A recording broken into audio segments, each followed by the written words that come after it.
Diálogos Espaciales, el podcast oficial de la comunidad UDG Space.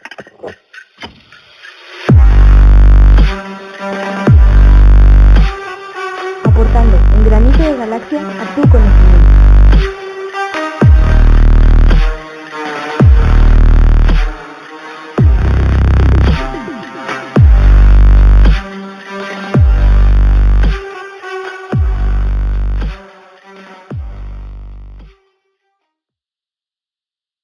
Saludos, criaturas de la Tierra y del más allá. Bienvenidas a este rincón del mundo de los paquetes IP que forman este podcast llamado Diálogos Espaciales. Esperamos que su estancia auditiva sea de su agrado. Les habla Pepe Alex, miembro de la comunidad de UDG Space y estudiante de física. Les presento a mi compañero de micrófono, Alan, miembro también de UDG Space y estudiante de Ingeniería en Comunicaciones y Electrónica. Hola Alan, ¿qué tal? ¿Qué me cuentas? ¿Qué tal, Pepe? Pues nada, aquí durando en la universidad. Durando, que a veces durar es lo difícil, ¿no? Sí. Afortunadamente ya estamos en el último año, entonces ya, poco a poquito, un día a la vez. Hoy sí, ¿no? Ya voy a ser ingeniero y ya no le voy a hablar a reales. Ok. No, tengo que ir primero por el autógrafo, eso va a valer millones en un par de años y no me lo puedo perder. ¿El autógrafo de Alan o el autógrafo de quién? El de Pepe Alex, conocido mundialmente por sus charlas, la divulgación científica de primera calidad que da. No, hombre, ¿qué te Uf, pasa? Yo sí, vamos a una reunión y soy el primero en agarrar la escoba. Yo, humildito. Fíjate que tenemos una invitadaza de nuestra comunidad de UDG Space también, miembro de cohetería. Les quiero presentar a María Dolores Padilla, mejor conocida como Lola. Hola Lola, ¿cómo estás? Hola, ¿qué tal? Buenas noches. ¿Cómo te sientes? Nerviosa, ¿qué te diré? Cuéntanos de tu carrera, creo que estás en licenciatura en materiales, ciencias de materiales, o me estoy equivocando, o eres mecánica. No, sí estoy en la licenciatura en Ciencia de los Materiales, ya en quinto Ajá. semestre, ya medias. Ahí vas, ya superas eso, la etapa crucial, ¿no? Sí, según eso. todavía se puede salir. Todos, Alan, hasta tú. Sí, pero me divertí bastante. Ya le invertí Sí, bastante esfuerzo, sudor y lágrimas como para salirme a estas alturas. eso sí, tienes toda la razón. Yo pienso que los primeros semestres son los difíciles, ¿no? Los 3, 4 a lo mejor. Ya después de ahí ya como que has sufrido tanto que ya sería una tontería de dejar de lado todo el esfuerzo inicial. Y bueno, Así es. hoy tenemos un tema apasionante, extenso, que podríamos dedicarnos a él, pues fácil, unos 50 capítulos. De hecho, el podcast completo podría dedicarse a este tema y ir ahondando cada vez más en algunas partes de este tema, porque el tema de hoy que traemos, ya lo vieron a lo mejor en la miniatura, en la descripción de este episodio, que es ciencia y guerra. Y entonces, obviamente, a lo largo de toda la historia, la humanidad siempre ha estado en guerra, como que es una actividad muy común en la dinámica de las sociedades, de los grupos sociales, de las civilizaciones. Entonces podríamos dedicar a cada partecita de la historia de la humanidad cuando ha estado en guerra y las innovaciones que han realizado y cómo la ciencia también se ha beneficiado con eso. Pero bueno, vamos a intentar hacer un repaso general en este episodio más o menos. Ya después vamos a grabar con otros colaboradores también algo más específico sobre este tema, porque la verdad es un tema que a muchos nos apasiona, sobre todo porque mezcla historia y esa parte de la historia que es cruda y al mismo tiempo como demasiado interesante, ¿no? Que refleja mucho, fotografía mucho como las dinámicas sociales y el rostro oscuro de la humanidad. ¿O qué opinan ustedes? Yo opino que para comenzar este tema podríamos compartir cómo visualizamos que fue la primera guerra que tuvo la humanidad. Cómo fue en el ámbito, con qué se pelearon, por qué se pelearon, qué frutos dio aquella guerra de tal vez hace miles de años. Es interesante, fíjate, porque remontarnos a las primeras civilizaciones, si es que, porque para empezar, ¿no? Vamos a empezar a filosofar un poquito. Si implica que haya una guerra, significa que no es una pelea, un pleito entre dos individuos, implica que hay dos grupos sociales. Entonces habría que remontarnos a la parte en donde cuando empiezan a ser recolectores de frutos, la humanidad, que ya andábamos en grupitos pequeñitos, porque antes éramos como nómadas, como familias pequeñitas. Algo chistoso, la esperanza de vida era los 30 años de aquella época, cuando los primeros grupos recolectores y nómadas. Supongo que ahí alguna primer guerra era un grupo contra otro, no sé, el que encontró el árbol de manzanas o el que encontró un lugar junto al río seguro. Yo me imagino que por ahí tuvo que haber sido el primer pleito o guerra entre dos grupos sociales. No sé si a eso te referías, Alan, de remontarnos tan atrás en la Sí, historia de la primera guerra. Hola, ¿tú cómo crees que pudo haber sido o cuál crees que pudo haber sido la primera guerra en la historia? Yo pienso que si te fijas también en la naturaleza, también se puede, en animales y todo eso también hasta cierto punto hay como guerras. Por ejemplo, si nos vamos al ejemplo de los leones, por el dominio de la manada, se pueden reunir, a veces uno piensa que es nomás como individuos, pero no, se pueden reunir grupos de machos para intentar quitar al líder si ven que el líder de la manada es muy fuerte. Y pues yo pienso que eso también se llevó, como tú dices, ya cuando se empezó a hacer tribus, pues ¿sabes qué? En esa área hay más animales, en esa área hay acceso a agua, en esa área, no sé, está mejor ubicada. Y pues el querer controlar eso, y también por el control de recursos y también, por ejemplo, con el control de las hembras para la reproducción y todo, que pues se buscaba. Yo pienso que fueron los primeros conflictos que se dieron, territoriales más bien, y ya después se fueron, conforme se fue avanzando la civilización, que empezó a hacerse más compleja, pues también las guerras y los motivos de las guerras empezaron a hacerse más complejos. Sí, esto es chistoso, cómo el ser humano se va volviendo más complejo, digo, porque al principio a lo mejor era por sobrevivir, ¿no? Y el que se quede el árbol sobrevive tantas semanas, o el que se quede el animal aquí que encontramos, ponle tú, un mamut se tropezó y se desbarrancó. Y este mamut que se desbarrancó, pues es carne para el próximo invierno.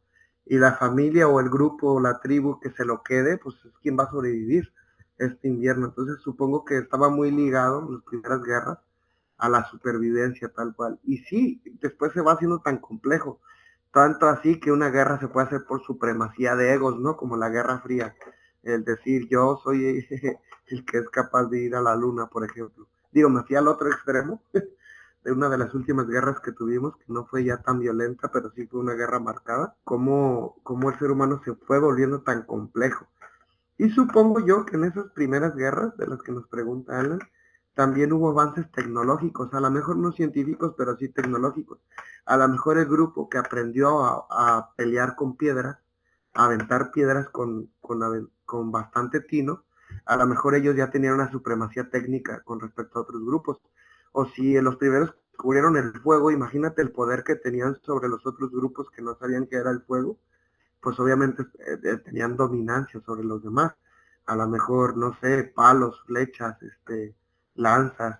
Imagínense lo poderoso o el realzamiento que tendría la persona que descubriera, por ejemplo, el principio de palanca para mover rocas enormes, ¿no?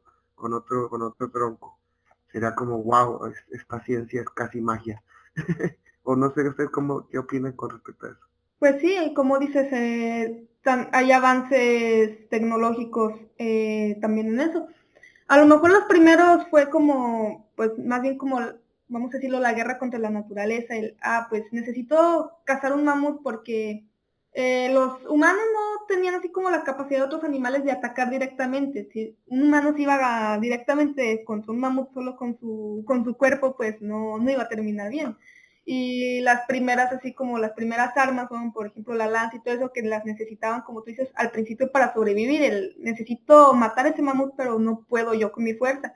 Y ya después, las primeras lanzas, y cuando empezaron las primeras guerras, decir, pues esta lanza me sirve también para atacar a mi enemigo, o cómo lo puedo mejorar para que mi ataque sea mejor y para no tener que acercarme tanto a mi contrincante. Y como dices, esas tecnologías que les daban cierto poder, les daban cierta ventaja sobre el contrincante. Y por ejemplo, ya voy a empezar con recomendaciones, pero voy a Échale, recomendar échale. muchos documentales.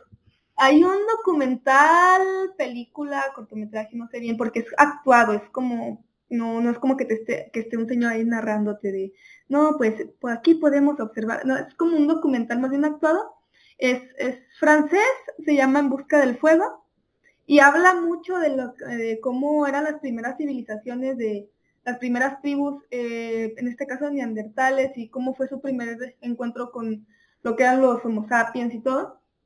Y también toca este tema de cómo se llevaban a cabo las guerras, y la verdad está muy interesante y dura nada más como 1 hora y media, si no me equivoco.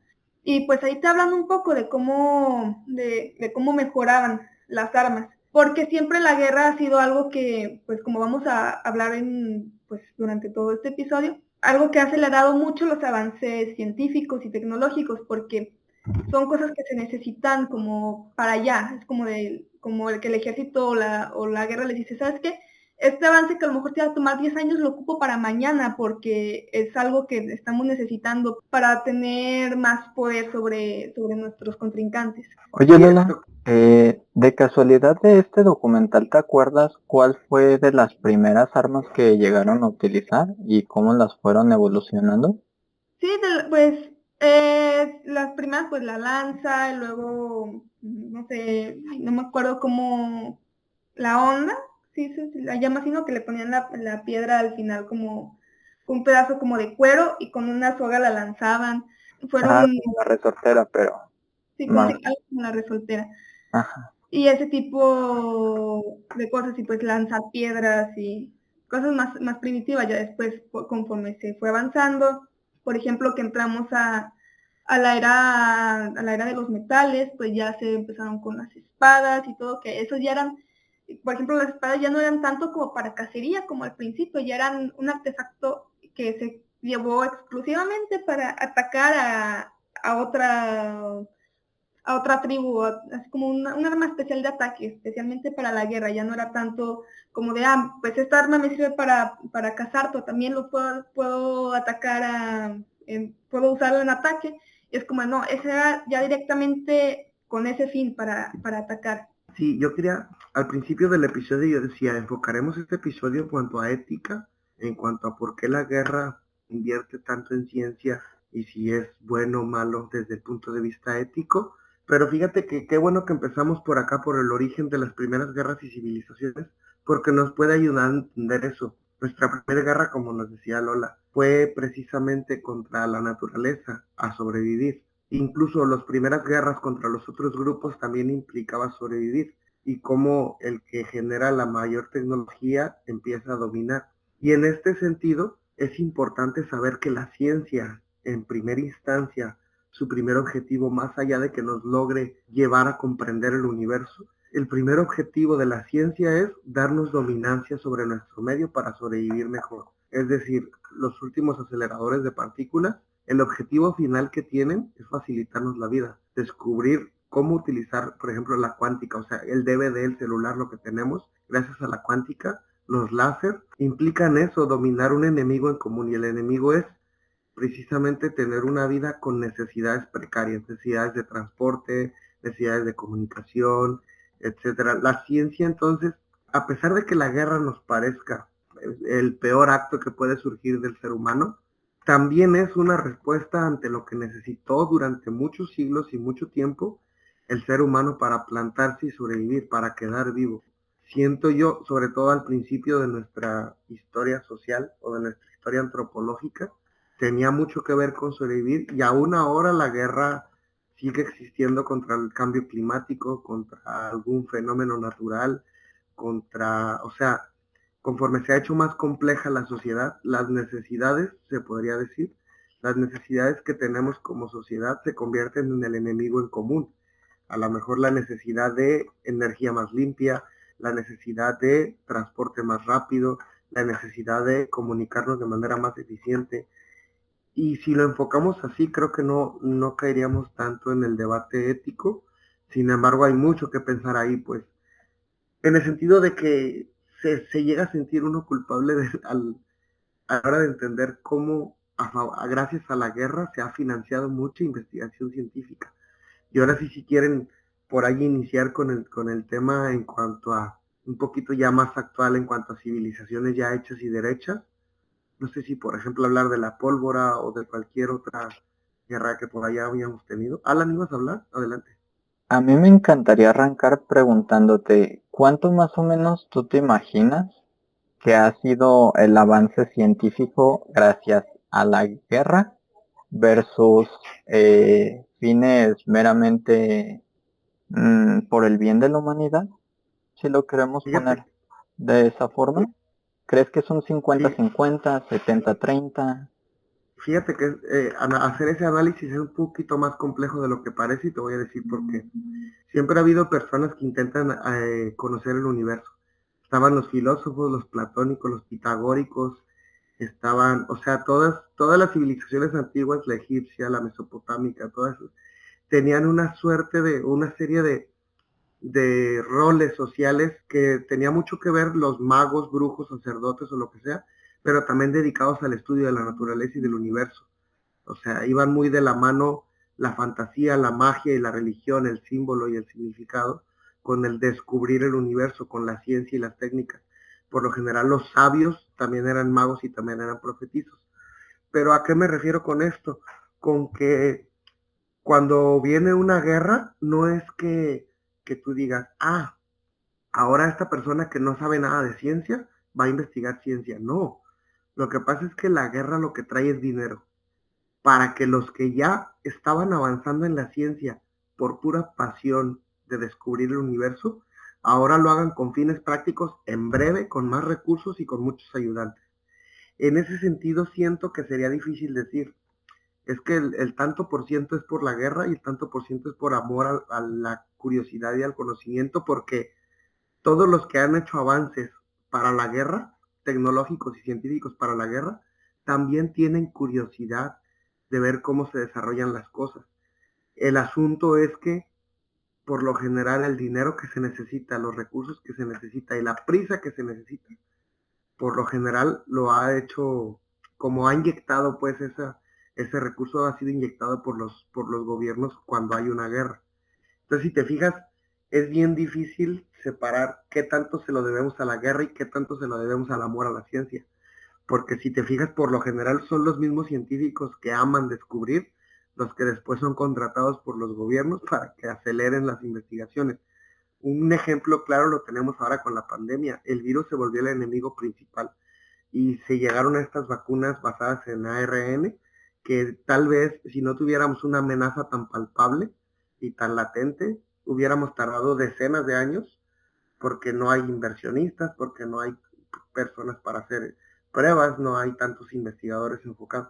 En ese sentido, pues ahí te dejaría a tu criterio, Alan, que veas qué tanto porcentaje o qué tanto porcentaje. Pero sí te diré una cosa, si no existiera la guerra, el conflicto humano en las personas, la ciencia iría muy, pero muy lenta, al menos los avances tecnológicos. A lo mejor estos amantes de la curiosidad tendrían todas las tareas elaboradas, pero casi no habría recursos para ponerlos a prueba y en práctica, creo yo. ¿Qué opinas tú, Lola? Pues yo estoy muy de acuerdo contigo, Pepe, porque sí, como dices, la guerra lo que hace más bien es inyectarle capital a los descubrimientos. Y si lo juntamos un poco con lo que decías de empezar con las guerras así como ya con las civilizaciones un poco más avanzadas, por ejemplo, la pólvora. Si nos vamos al ejemplo de la pólvora, a lo mejor cuando se descubrió que se usaba con fines rituales, a lo mejor nadie, no se hacía mucho por ver qué otros usos tenía, y no se hacía mucho como pues, sí sirve, prende, pero pues sí ya, ¿verdad? Y ya cuando se dieron cuenta que servía para la guerra, fue cuando se empezó a decir, ¿sabes qué? Pues esto sirve, investiguenla, esto me va a servir para la guerra. Y eso están muchísimos ejemplos, como te digo, la guerra es algo que se puede decir adelanta. Por eso en el siglo XX, cuando empieza cuando es 1900, todo, es tantos avances tecnológicos en un lapso tan corto de tiempo. ¿Por qué? Porque tenemos 3 de las mayores guerras que la humanidad ha visto. está la Primera Guerra Mundial, la Segunda Guerra Mundial y la Guerra Fría. Y pues eran a lo mejor avances que se pudieron, que pues a lo mejor no eran tan necesarios en tiempos de paz, o no eran así como esenciales en tiempo de paz, y ya se descubrió que se podía usar con fines en la guerra, con fines armamentísticos así. Fue cuando el gobierno le empezó a decir, ¿sabes qué? Esto me sirve, lo ocupo para ayer, aquí tienes el capital, aquí tienes los recursos, aquí tienes todo lo que necesitas, pero me lo investigas y me lo desarrollas y ya. Eso fue, pues, hizo que se avanzara mucho en muchos aspectos. Por eso te digo, ese siglo, pues, ves en 1800, a finales de 1800 y todo eso, sí hubo un poco de avance porque, pues, está lo que es, por ejemplo, la revolución industrial, pero no tanto como fue durante las guerras, porque son cosas que se necesitan a la de ya. Y si nos vamos a un ejemplo, por ejemplo, la aviación. En 1900 pues está el primer vuelo de los hermanos Wright, pues a lo mejor dijeron, sí, están con los aviones, pero a lo mejor no le dieron tanta importancia. Ya cuando se empezaron a necesitar para la guerra, en el lapso de 1914 a 1950 que empezaron las guerras, se avanzó muchísimo en el tema de la aviación. Yo pienso que es lo único que le debemos a la guerra, que adelante los avances científicos, porque, como dices, en la guerra hay muchísimo dinero de por medio. Por ejemplo, Estados Unidos es a lo que más le invierte al tema armamentístico y al tema de la guerra. Y mucho de eso pues se va al avance tecnológico. Y yo pienso que es de lo único que se le debe a la guerra en este aspecto, de que adelante avances que de otra forma hubieran llevado más tiempo, ya sea por falta de recursos y todo eso. Sí, fíjate, y sobre todo la industria militar, perdón, Alan, la industria militar que es de vital importancia para una economía tan grande como lo es Estados Unidos, que aquí tengo anotado el dato que invierte 4.2% de su PIB, que son como 680 y tantos mil, 682 mil millones de dólares, y es más o menos el 40% de todo el gasto mundial. De estos, el ejército destina unos 80 mil millones de investigación y nuevas tecnologías. Para que nos quede más claro, a esta inversión que hace marcial, por así decirlo, militar, le debemos 59 de los premios Nobel que se han otorgado a la ciencia. O sea, gracias a que el ejército ha inyectado tanto capital en esta supremacía tecnológica, nuestros científicos amantes de descubrir el universo han logrado 59 premios Nobel que no se hubieran logrado si no tuvieran esos recursos, esa prioridad, esa premura por descubrir las cosas. Perdón, Alan, te interrumpí, ¿qué ibas a decir? No, no te preocupes, Pepe, realmente estoy totalmente de acuerdo, tanto con el punto que no podemos hacer una distinción en cuánto por ciento, porque dentro de todas las cosas malas siempre hay cosas buenas, y eso lo venimos diciendo desde nuestro primer capítulo del podcast con los premios Nobel. Entonces, realmente creo que es bastante crudo decirlo, pero hemos llegado hasta aquí gracias a la guerra.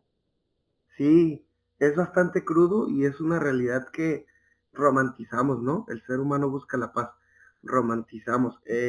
Ahora con estas tendencias vegetarianas de no lastimar animales, romantizamos al ser humano. Es que somos animales de guerra, somos animales exterminadores del otro.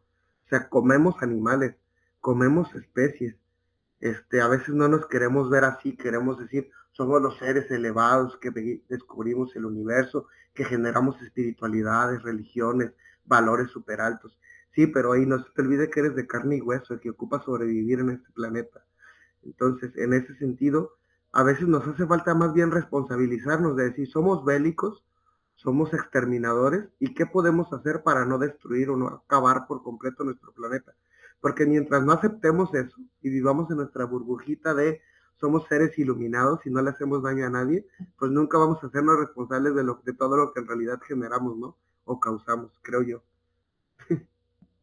Totalmente de acuerdo, y a eso me llega una pregunta a la mente. que la abro ustedes dos, ya sea Lola o Pepe. ¿Ustedes creen que el humano podría vivir sin guerra? ¿Podría llegar a ser totalmente pacífico? Fíjate que es una pregunta profunda. Creo yo que no hubiéramos llegado aquí sin la guerra. Creo yo que no, la verdad no. O es decir, el ser humano nunca hubiera buscado una herramienta si no tuviera una amenaza enfrente. Ya sea un tigre, un león, lo que sea. Si el ser humano sin amenazas no hubiera crecido. Eso por un lado. Y por otro lado, considero yo que la paz es como una utopía. Tal vez podemos acercarnos muchísimo a la paz, pero siempre vamos a tener amenazas, ya sea de otras especies, de nosotros mismos. Siempre habrá amenazas y creer que podemos vivir en paz sin que alguien amenace tu bienestar es un poco ingenuo, la verdad. En ese sentido, de hecho, se ha generado una falsa paz en el mundo. Todos los países más poderosos están armados nuclearmente y eso, paradójicamente, eso es lo que ha generado una paz. Mucha gente dice que es una falsa paz, pero es una falsa paz en el sentido de decir, hey, si yo pongo mis bombas, te acabo. Si tú pones tus bombas, me acabas. Si ponemos todas nuestras bombas, se acabó la humanidad. Así es que esa potencia tecnológica nos llevó a un límite de decir, todos quietecitos porque todos podemos contra todos. Fíjate lo paradójico que la supremacía militar sea lo que nos mantenga a todos en paz y quietecitos. Digo, a mí me resulta paradójico, pero no podemos llegar a decir, podemos vivir siempre en paz y desarmarnos todos y no tener supremacía dominante, porque no sabemos por dónde nos va a llegar una amenaza y exterminar, literal. Yo desde mi punto de vista, fíjate, yo que estudié artes marciales, yo a veces me conflictaba y decía, pero es que es algo muy violento en ciertas ocasiones o lo que sea. Y hay un dicho de la filosofía sufi que me gusta mucho, que decía, es oriental y decía, ¿tú qué prefieres? ¿Un jardinero que por necesidad tenga que ir a la guerra o un guerrero que por necesidad de estar bien esté haciendo su jardín, esté en el jardín? Y dije, wow, sí es cierto, o sea, estar preparados para alguna amenaza es mejor, aunque nunca haya amenazas, que después no estar preparados para alguna amenaza. Aquí me refiero a alguna especie extraterrestre, me refiero a algún país, algún tirano que se quiera levantar en armas. Yo considero que desgraciadamente y paradójicamente la dominancia militar es lo que nos generaría la paz. Pero no sé, Lola, no sé qué opinas tú. Pero eso desde un punto de vista suena hasta paranoico, ¿no?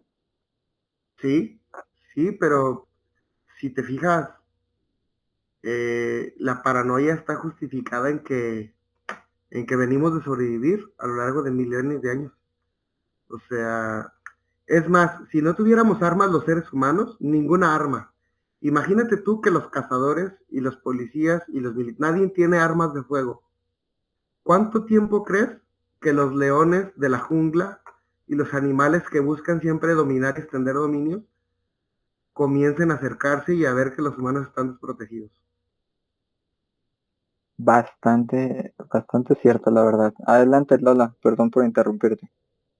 No, no te preocupes, me dio más rato para reflexionar tu pregunta, porque es que sí es algo muy, sí es una pregunta muy así, para reflexionarla bastante, para filosofar bastante, pero yo pienso que no, porque pues como hemos estado hablando en este rato, es algo que ya viene con nosotros. Desde un principio hemos estado luchando, como dice, ya sea por la naturaleza, por sobrevivir, después por el ego, porque el ser humano es egocéntrico, es antropocentrista, es todo, como decía Pepe hace rato, de que nos enfocamos mucho en la especie, pero también es, es egoísta, como ya dijimos, las guerras pasaron de ser algo que se hacía por sobrevivencia, sabes que yo quiero este territorio porque este territorio está mejor para la casa, este territorio es mejor porque tiene acceso al agua y todo eso. Pasamos a eso, a que se dijera, ¿sabes qué? Yo tu territorio porque yo puedo más que tú. no tanto porque se necesitara, sino porque yo puedo más que tú y te lo quiero demostrar quitándote tu territorio. Pues eso hace, el ser humano es egoísta, siempre va a querer, siempre va a haber una nación o una persona queriendo estar sobre.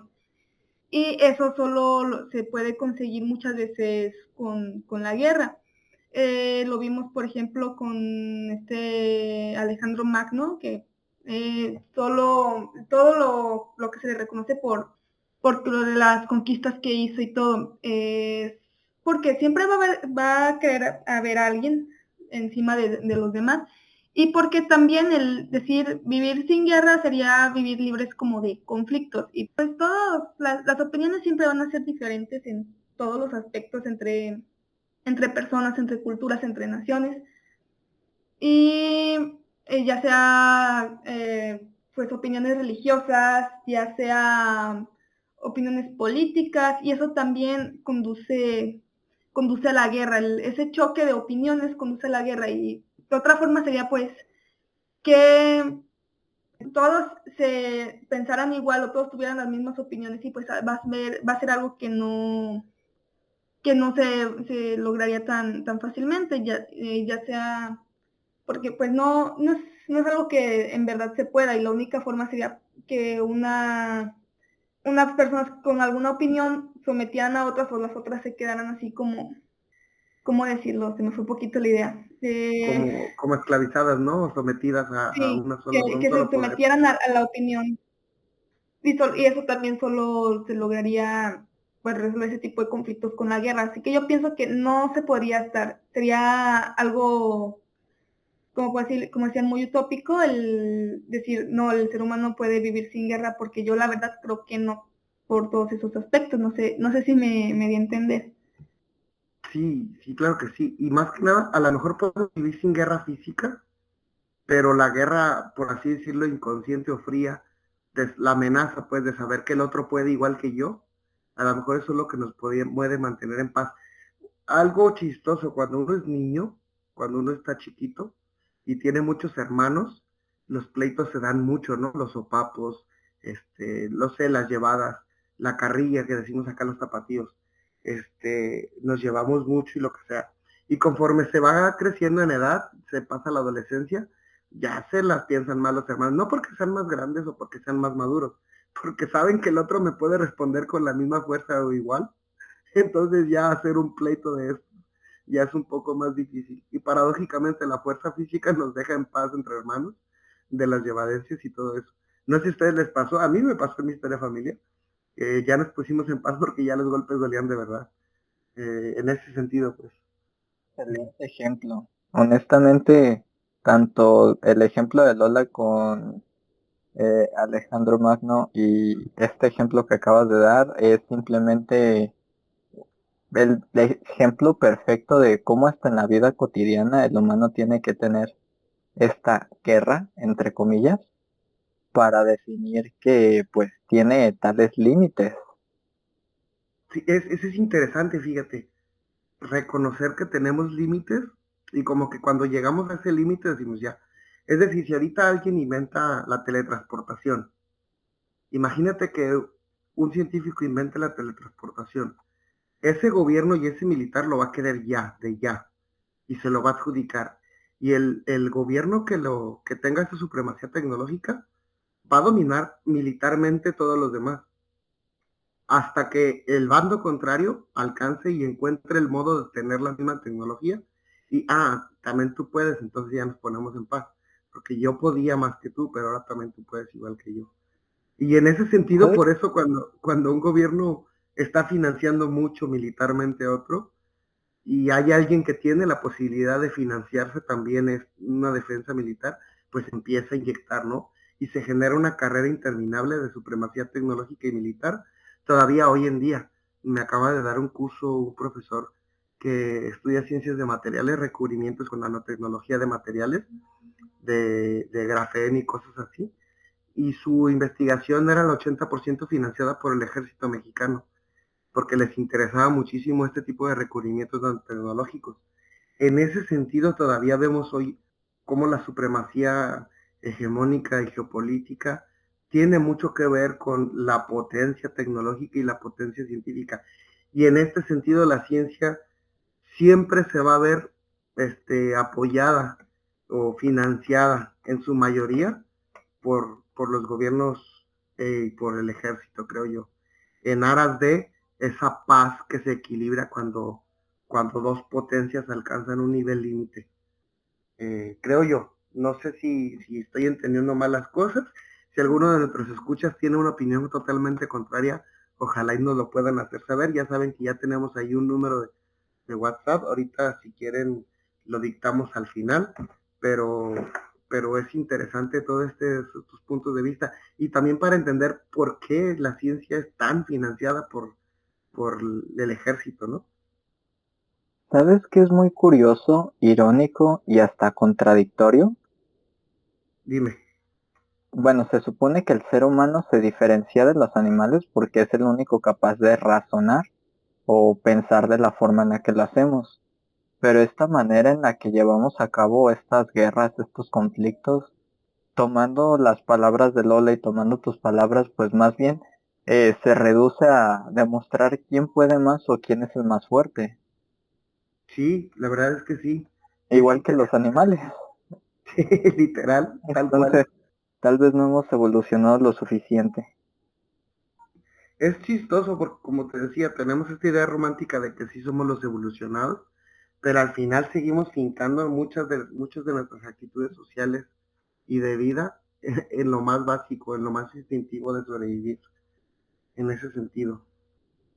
Pero creo que nos estamos desviando mucho a este discurso y Lola tenía preparada mucha información acerca de cómo la guerra ha influido en el avance de la ciencia.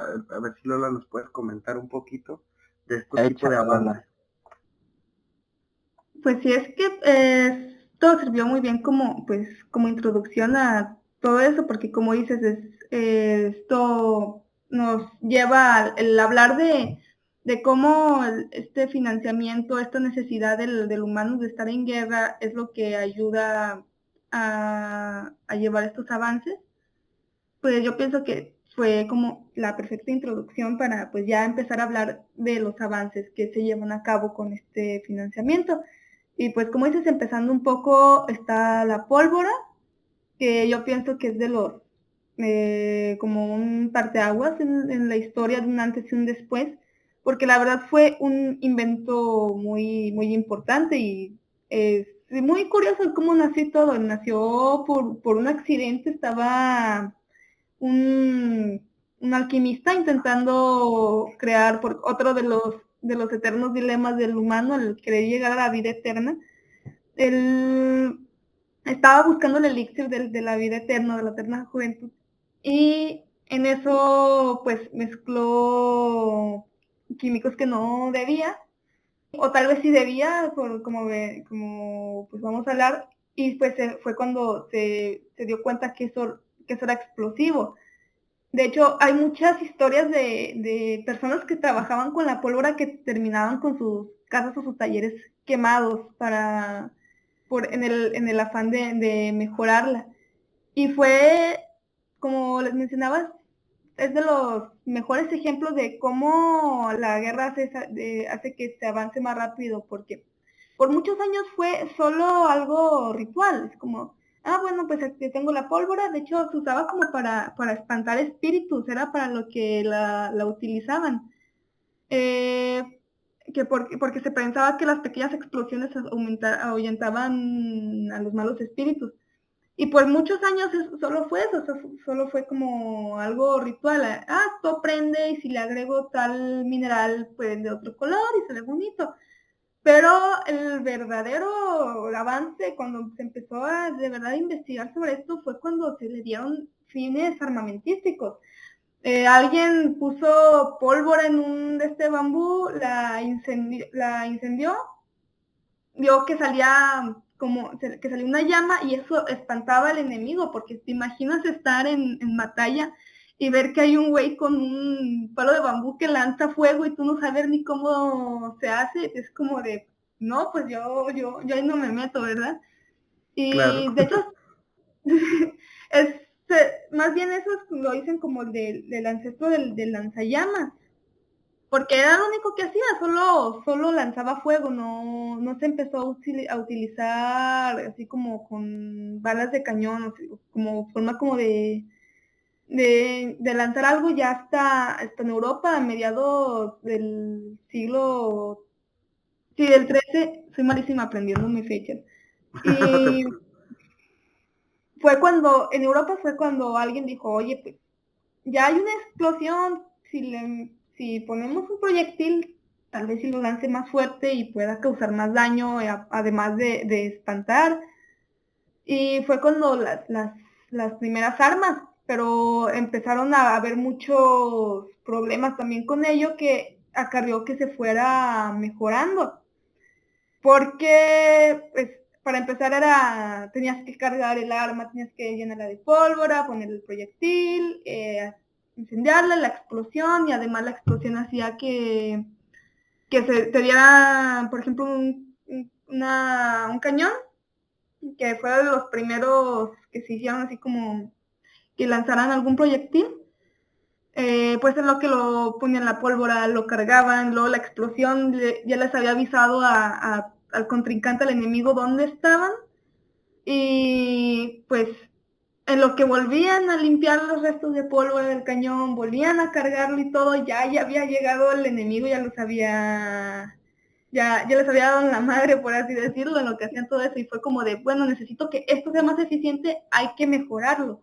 Y se puede decir, de los primeros avances que se fueron llevando a cabo, porque se dieron cuenta, sabes que esto no me sirve, y se mejoraba en algo, pero todavía tenía sus detalles, y pues esto tampoco me sirve, se tiene que mejorar. Y es de lo que estábamos hablando, de que ese tipo de necesito que lo mejores, pero no necesito que tardes 10 años, porque la batalla va a ser en una semana, necesito que lo mejores lo antes posible. Y pues fue de los primeros inventos que se usaron para la guerra, y además este invento metió a la química a la guerra. Se comenzó con lo que se llama guerra química, porque antes la guerra era cosa de herreros, de gente que podía fabricar armas, que podía fabricar espadas, y ahora también ya estaban metiendo a otra rama que eran los químicos, ya no solo se dedicaban a hacer venenos y todo eso, ya ahora estaban creando armas. Sí, interesante. Fíjate, para tocar todo este punto de las guerras en la Edad Media, dato curioso, el turrón se inventó precisamente por los soldados por ahí del siglo XI, gracias a que necesitaban guardar comida que no se echara a perder. Y entonces, de esta manera se dio origen al turrón. También, ya un poquito más adelante, con Napoleón, por ejemplo, que necesitaban pues comer cosas y andaban ahí por ahí un poquito ya en la Edad Media tardía, ya casi preindustrial. Se inventó la leche condensada, que era hervir la leche y echarle azúcar, evaporar la leche y echarle azúcar para que no se echara a perder. Entonces, como en la Edad Media, gracias a la gente que quería andar en guerra, simples detalles que ahora se han quedado hasta nuestros días porque son inventos geniales, como por ejemplo en la Primera Guerra Mundial, los soldados no podían traer tantas navajitas para estarse afeitando, hacerse el aseo, lo que sea, y la empresa de Gillette fue cuando inventó su primer navaja portátil para rasurar a los soldados en la Primera Guerra Mundial. Y quisiera, Lola, a menos de que tengas algún apunte muy importante en cuanto a Edad Media, quisiera que nos brincáramos ya a la Primera Guerra Mundial, los avances que hubo gracias a la Primera Guerra Mundial, pero quisiera también que habláramos de las otras dos, de la Segunda y de la Guerra Fría. ¿Cómo ves? Pues sí, solo ahorita que estabas mencionando a Napoleón, hay unos, por así decirlo, datillos curiosos. También lo que era la conserva, el guardar algo al vacío y cosas así, pues, como dices, agregarle azúcar a las cosas y todo para que no se echaran a perder, también fue se puede decir, el imperio de Napoleón, porque en esa época también hubo bastantes avances. Por ejemplo, tuvo la idea, Napoleón, como se puede decir, los primeros bombarderos en unas batallas, hacía que fueran globos aerostáticos con personas lanzando balas de cañón desde el globo. Sí, Interesante. Y te imaginas estar en batalla y de repente ver que está pasando un globo y que te lancen una bala de cañón. No sé, lo vi como dato curioso, dije, ¿qué onda? Cuando estaba investigando un poco a lo de las guerras, de lo que era la aeronáutica.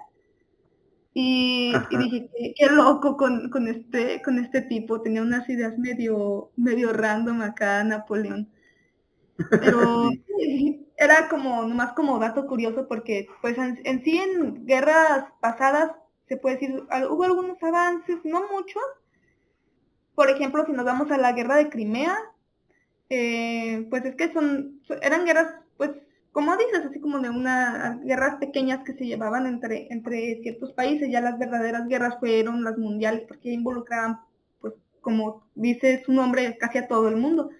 O por ejemplo, si nos fuéramos nada más un poco a lo de la guerra de Crimea, en los avances, por ejemplo, en la enfermería de esta Florence Nightingale, pues cierto. el sistema de salubridad, ella ayudó mucho al sistema de salubridad en los hospitales, porque los tenían en unas condiciones pésimas y eso hacía que las bajas en el ejército fueran mayores. Había más soldados que morían en hospitales por la falta de higiene y la falta de tratamientos, que los que morían en el campo de batalla. Y pues yo lo puse también ahí en el ensayo como nada más como una notita, porque se me hizo muy interesante todo lo que avanzó esta mujer en el campo de la enfermería. Pero eso ya no fue tanto como de la guerra, se dio por la guerra, pero no fue así como que un avance que implicará mucho. Pero sí nos podemos, más como dando ya estos gatillos, nos podemos brincar, pues como dices, a las guerras importantes, a la Primera, la Segunda Guerra Mundial y la Guerra Fría, porque pues como mencionamos hace rato, tan solo en ese siglo de 1900 a finales de 1900 y principios de 2000, todo lo que se avanzó por estas guerras fue increíble.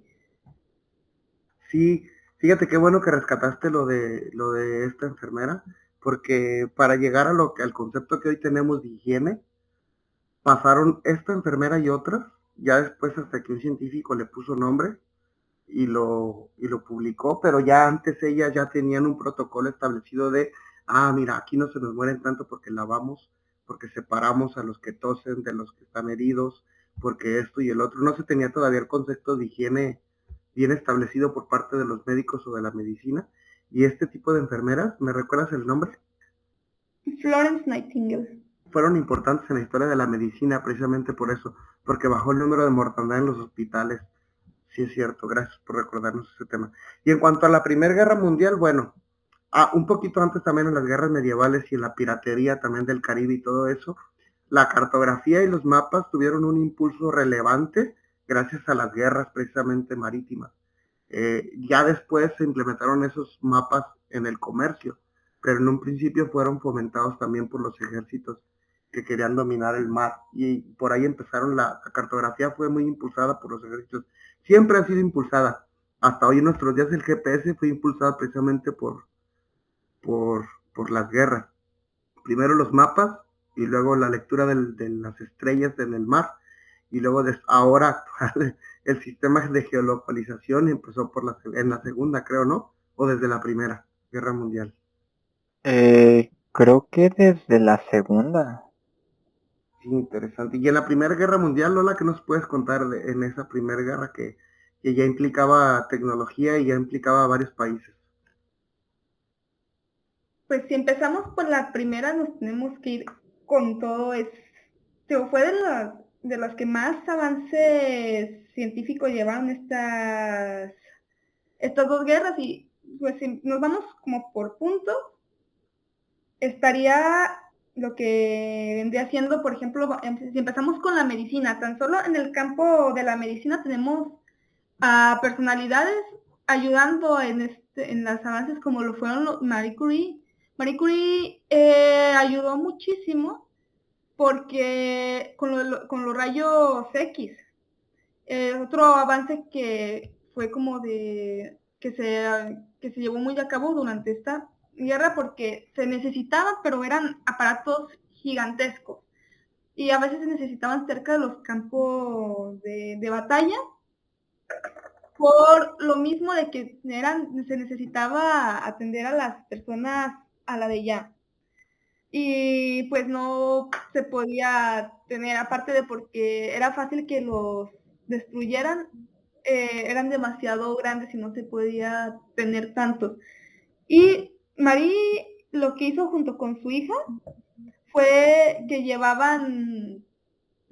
se creó un sistema pues que para que fueran un poco más compactos y los llevaba como se puede decir, como en campamentos, y les decían esos carritos que llevaban, les decían que las curí, por lo mismo de que ellas fueron las que comenzaron.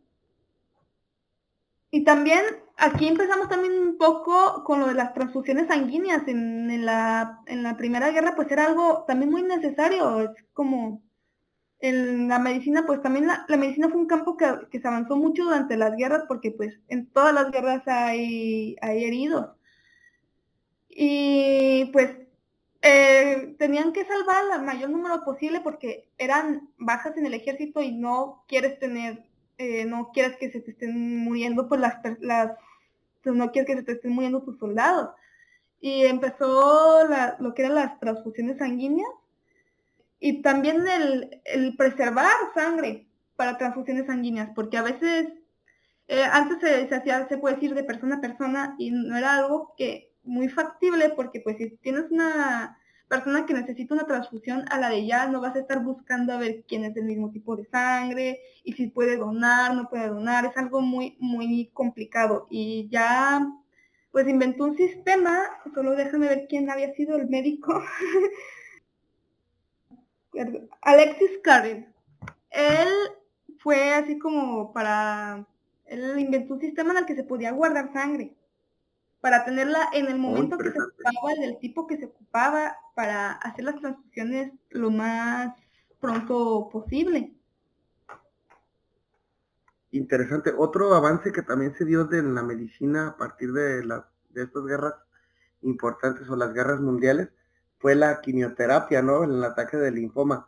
A partir del ataque del gas mostaza que se dio en la Primera Guerra Mundial, descubrieron, porque estuvieron haciendo experimentos de cuánta cantidad se necesitaba para asesinar a una persona o a algún animal, descubrieron también que era un perfecto atacante del linfoma de cáncer, ya después en la Segunda Guerra Mundial, y fue utilizado para las quimioterapias. O sea, las quimioterapias no existirían si no se hubieran hecho tantos experimentos con el gas mostaza para tratar de acabar vidas, y después terminaron ahora ayudando a que se salvaran vidas con la quimioterapia, ¿no? ¿Cuántas personas han superado el cáncer nada más por quimioterapia? Eso está interesante también. Sí, la verdad, y ya volvemos un poco a eso de cómo los avances en la guerra, en épocas de paz, ayudan muchísimo, y cómo se les cambian los usos, como dices, de usarse para matar personas a estarlas salvando, y así hay muchísimos ejemplos que al principio se hicieron como armas mortíferas y ya después terminaron en otras cosas, ya sea para salvar personas o a veces cosas más comunes que dices, vaya, esto era un arma. Creo que siempre que hablemos de guerra y de armas y todo eso, que al final es historia, realmente nunca podremos decir, al menos yo pienso subjetivamente que nunca vamos a poder decir que todo fue bueno o todo fue malo. Siempre va a ser dependiendo la perspectiva. Y al final, pues, la historia es historia. No creo que se le pueda ver como que fue una buena historia, una mala historia, porque al final todo es subjetivo.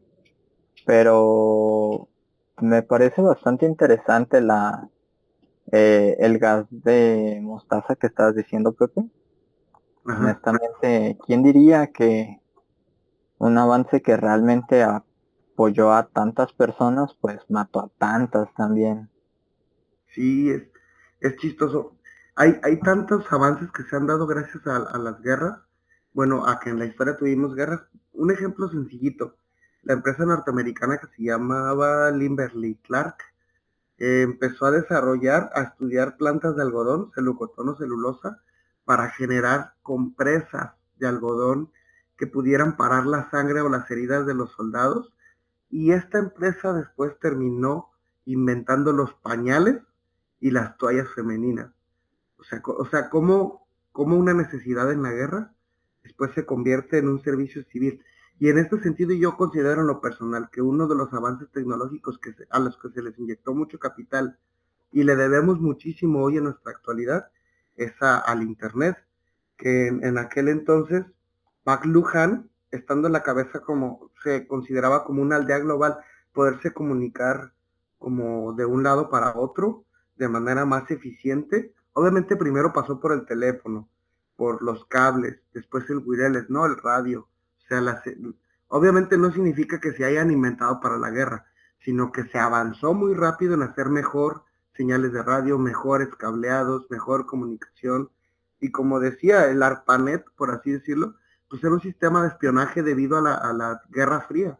El espionaje que se tenían entre Estados Unidos y Rusia se terminó generando gracias a toda la inyección que daban a este tipo de investigaciones. El ARPANET que después se iba a transformar en Internet. No sé si quieren decir algún otro de este tipo de avance que viene de la ciencia militar, por así decirlo, y se convierte en ciencia civil, ¿no? Al servicio de las personas.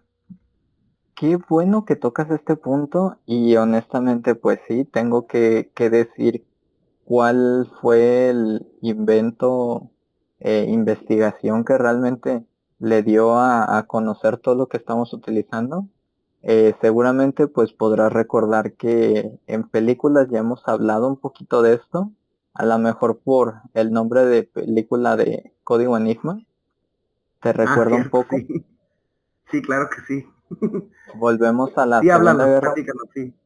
cuando los nazis estuvieron mandando sus mensajes, los mandaban codificados, estos mensajes cambiaban en cuestión de horas, entonces no había persona que fuera lo suficientemente rápida como para traducirlos de alemán a inglés y después de haberlos traducido, pues poder codificar porque pues tenían una máquina que les daba nuevas combinaciones y no se repetían.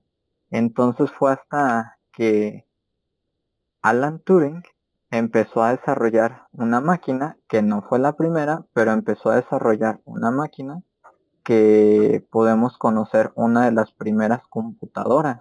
Y yo creo que computadoras ahorita podemos estar bastante agradecidos, porque Sí, gracias a eso tenemos los pilares en computación, electrónica y muchas otras cosas, así como desde donde ustedes están escuchando este podcast. así es.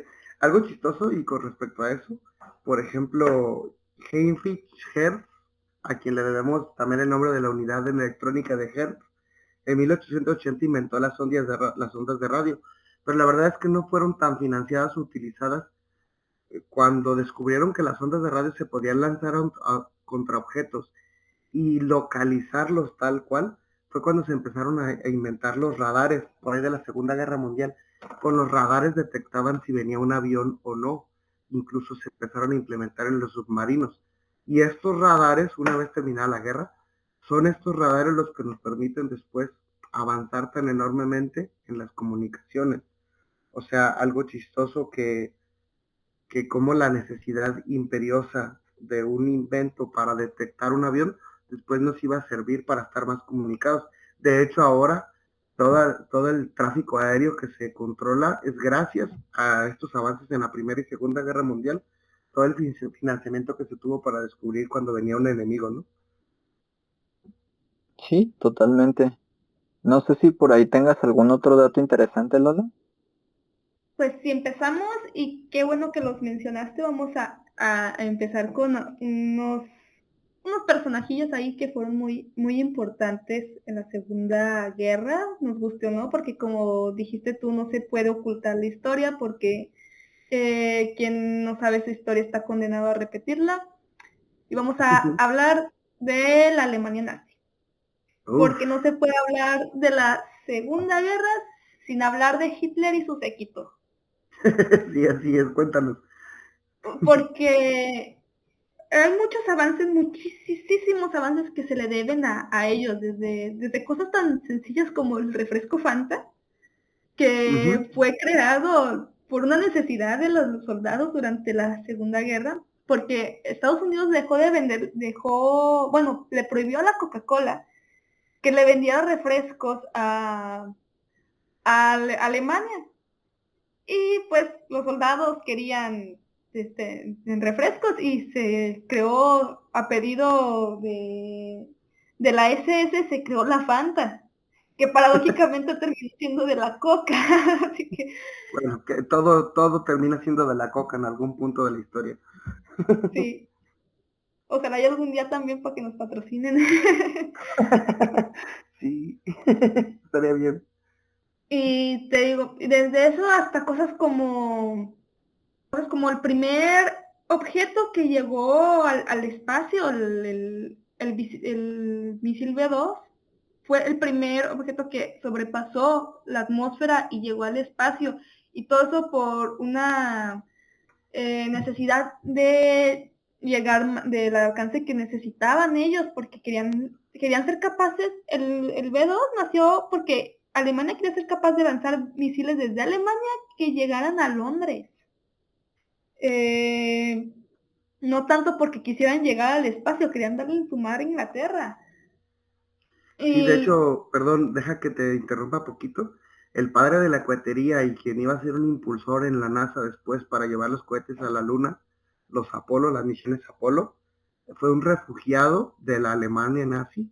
De hecho, era el encargado de los misiles en la Alemania nazi. Ahorita les busco el nombre para no echarles mentiras. Y después pasó a ser encargado de la división de la NASA y después para implementar los proyectos que iban a llevar al hombre a la Luna. O sea, tan trascendente fue esa Alemania nazi que estuvo recolectando las mejores mentes de toda Europa para alcanzar supremacía tecnológica, ¿no?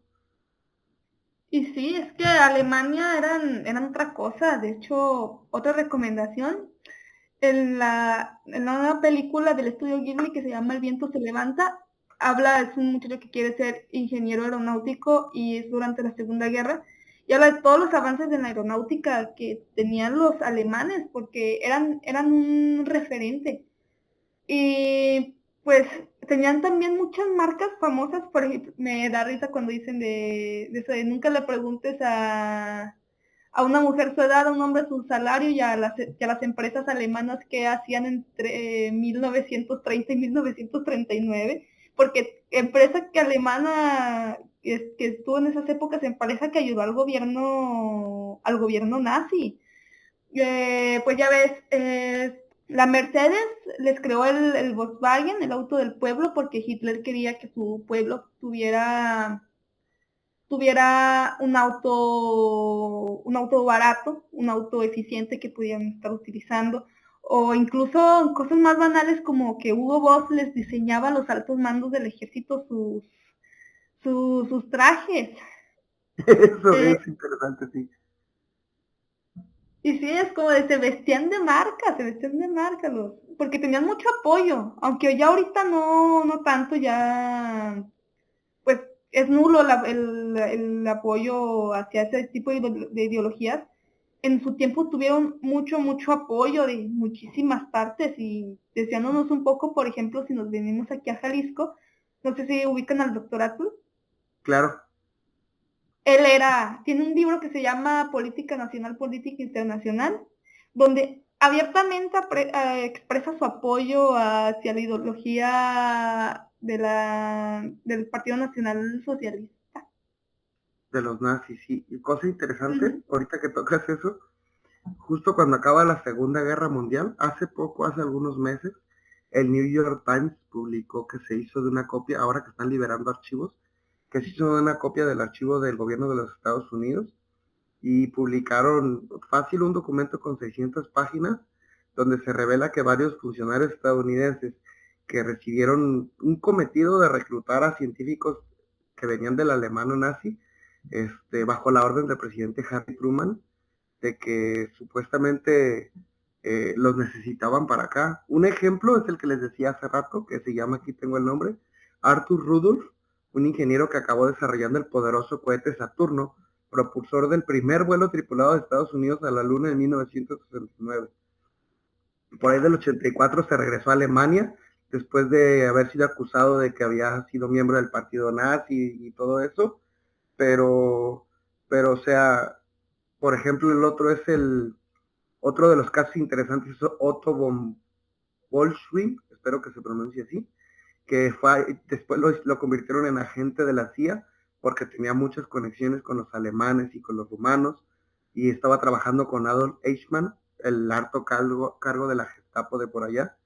Entonces, es interesante cómo los nazis recolectaron a los primeros mentes grandes científicos, tanto así que si nos vamos a cuál es la primer señal que emitimos en radio o de televisión hacia las estrellas, pues son estos discursos nazis. O sea, si alguna civilización extraterrestre logra separar señal de ruido de nuestras primeras transmisiones que se lanzaron, porque antes, por la frecuencia en la que se lanzaban estas transmisiones, no se quedaban en la atmósfera y rebotaban como las de actuales, sino que se transferían completamente, seguían traspasando y siguen traspasando límites en el espacio-tiempo. Si esas señales las logran purificar de todos los ruidos que han recogido a lo largo de su distancia, pues podrían tal cual decodificar el mensaje de los nazis y ver los discursos de Adolf Hitler, y sería lo primero que la humanidad ha expandido en el espacio-tiempo hacia las estrellas. Cosa increíble en el sentido de la supremacía que intentaba alcanzar la Alemania nazi, ¿no? En ese sentido. Y sí, y ahorita que decías de eso, pues muchos científicos nazis se liberaron así de los juicios de Auschwitz. Ajá. Ya ves, donde empezaron a juzgar soldados y todo por sus crímenes de guerra, por lo mismo de que se los repartieron entre lo que en ese entonces era la URSS y Estados Unidos para su propio beneficio, para sus propios avances. Sí, tanto era la insistencia de los nazis por lograr supremacía tecnológica que incluso financiaban personas que se creían videntes. Después todavía siguieron con esa costumbre la CIA y la KGB. Personas que se decían videntes todavía los financiaron y les hicieron estudios.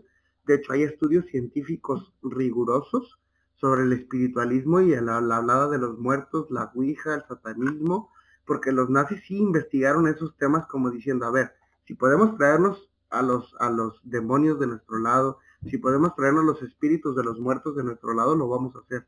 Incluso hay investigaciones de que la Alemania nazi se estuvieron haciendo experimentos para tratar de descifrar, de encontrar la trascendencia y adjudicarse ese poder, esa tecnología. O sea, a tal grado era su obsesión con la supremacía.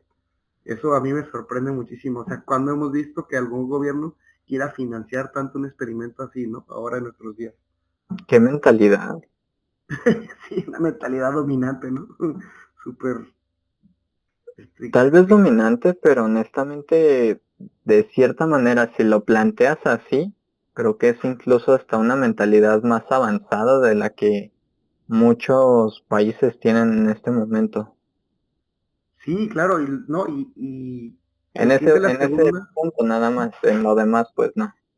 y creeríamos que cuando se acaba la Segunda Guerra Mundial ya se dejó de financiar la ciencia con el ejército. No, porque comienza la Guerra Fría entre las dos más grandes supremacías que hasta hoy en día se nota que siguen siendo potencias mundiales, que eran Estados Unidos y en aquel momento la URSS, la Unión Soviética, no sé cómo se dice exactamente, ahorita usted me lo recuerda, que desencadena en CIA y KGB, ¿no? Y que la CIA y la KGB comienzan a realizar tecnologías que ni nos imaginamos.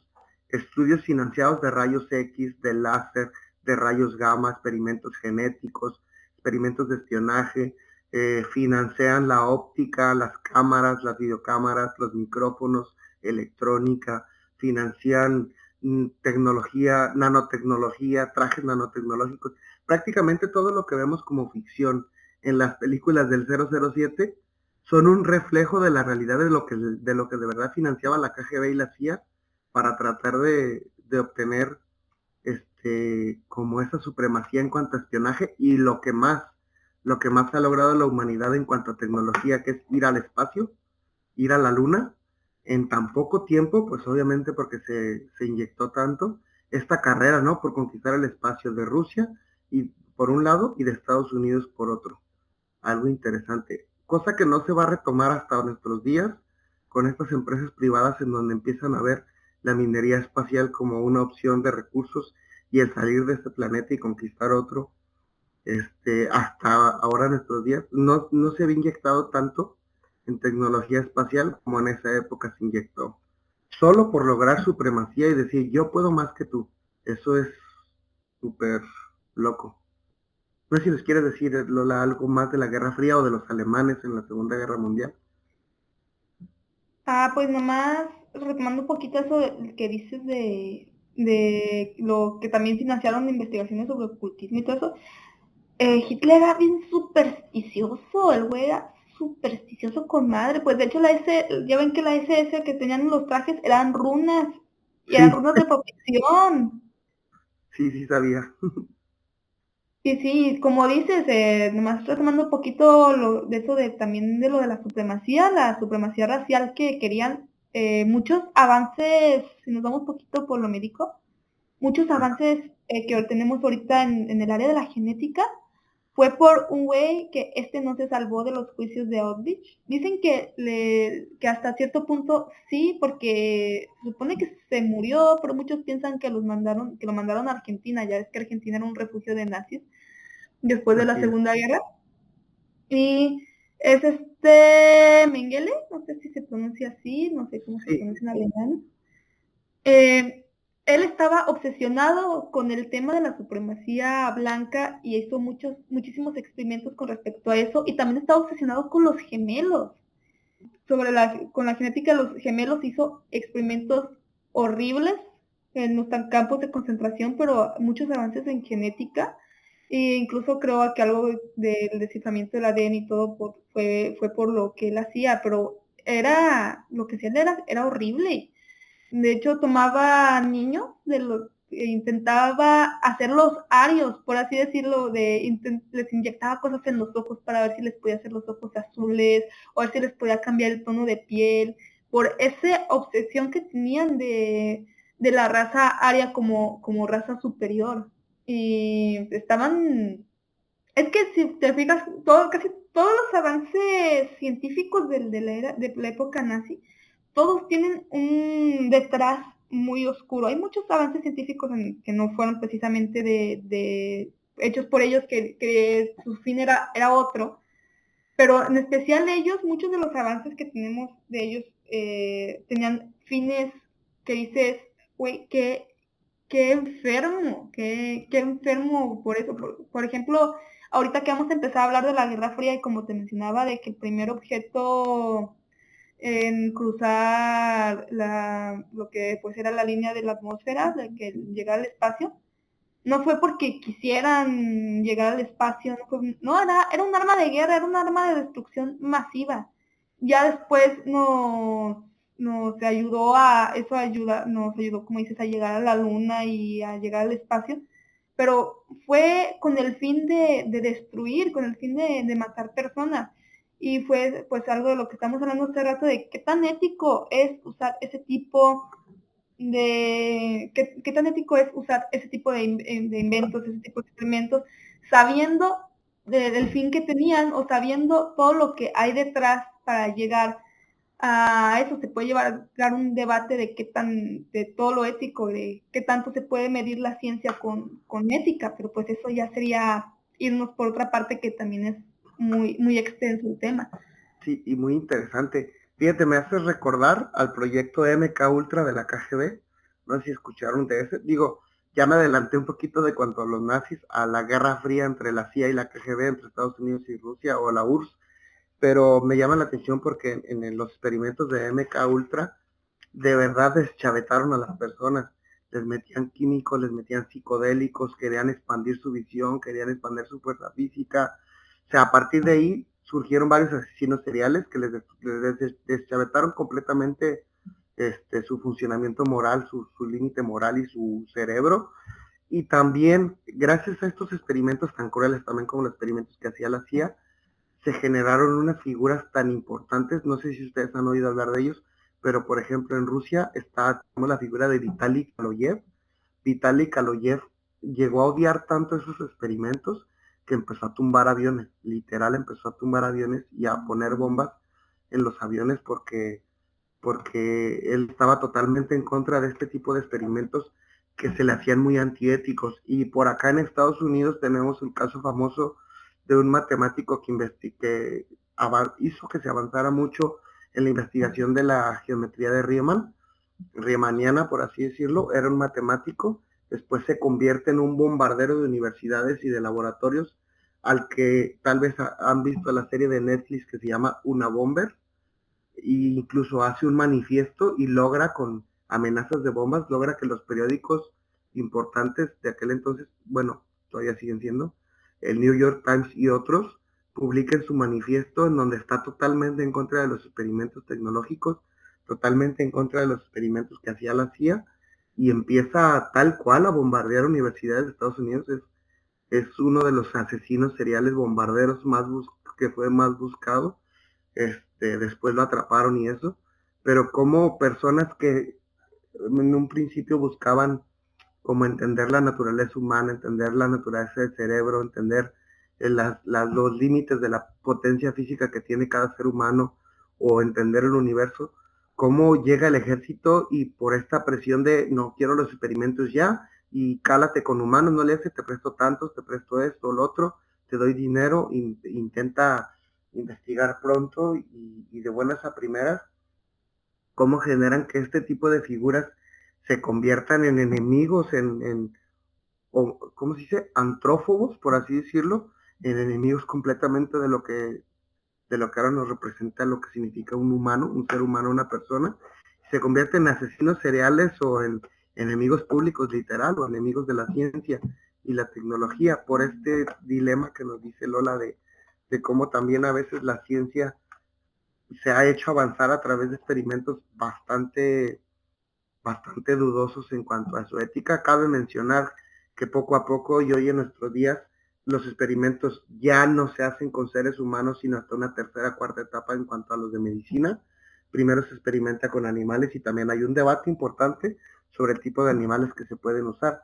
De hecho, tenemos el caso de este chino que quiso modificar genéticamente a las gemelas que eran hijas de padres con VIH para que ellas nacieran sin VIH, y como lo hizo a escondidas de su universidad y escondidas de su laboratorio en sus tiempos libres, pues ahorita está súper vetado de todas las universidades y vetado de todos los laboratorios, porque ya se tiene mucho más control en el modo en cómo se proceden a hacer estos experimentos, pero que en su momento, en la Guerra Fría y en la Segunda Guerra Mundial, eran despiadados. Obviamente, si convertían gente en jabón, ¿qué les iba a importar experimentar con personas, verdad?